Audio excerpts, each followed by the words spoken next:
आज हाम्रो कम्पनीमा के बन्यो त यस्तो खालको बवाल खालको आइटम, अनि हाम्रो कम्पनीमा योभन्दा पहिला मैले भिडियोमा किन देखाइनँ त?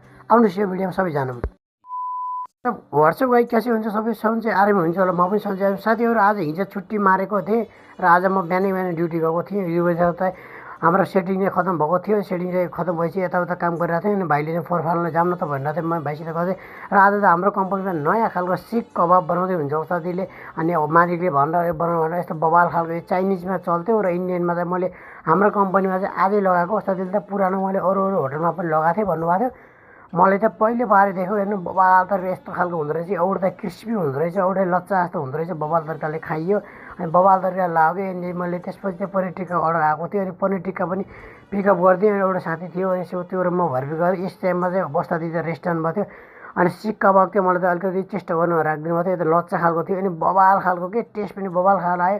अनि त्यहाँ चाखेँ, अनि यसपछि मलाई पुदिनाको चटनी पेस्ट बनाउनु थियो। त्यसपछि पुदिनाको पेस्ट बनाएँ। पेस्ट बनाइसकेपछि साथीहरू आइरहेको थियो, यस्तो सेन्ट बवाल आएको थियो नि। त्यसपछि साथै पिस टेस्ट बनाए भएपछि अरू पनिर अरू प्लटर आएको थियो। प्लटर पनि मैले बवाल तरिकाले यस्तो स्टाइल तरिका दिन्छु नि अतभरि बवाल लाग्छ। अतलाई अर्डर हान्न चाहिँ मलाई के भन्ने साथीहरू, जब काम सिकेपछि नै अर्डर हान्न बवाल लाग्दो रहेछ।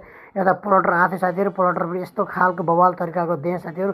तपाईँहरूको कम्पनीमा के प्लटर लाग्छ, के लाग्छ, कसो लाग्छ भन्ने कुरो चाहिँ मलाई एकचोटि कमेन्ट गरेर जानु र मेरो भिडियो कहाँबाट हेर्नुहुन्छ, अनि त्यस कस्तो लाग्छ मेरो भिडियो हेर्दाखेरि चाहिँ पनि बताउनु होला। अनि प्लटरको फाइनल लुक चाहिँ यस्तो हुन्छ साथीहरू। र आजलाई मेरो भिडियो त यति हुन्छ साथीहरू।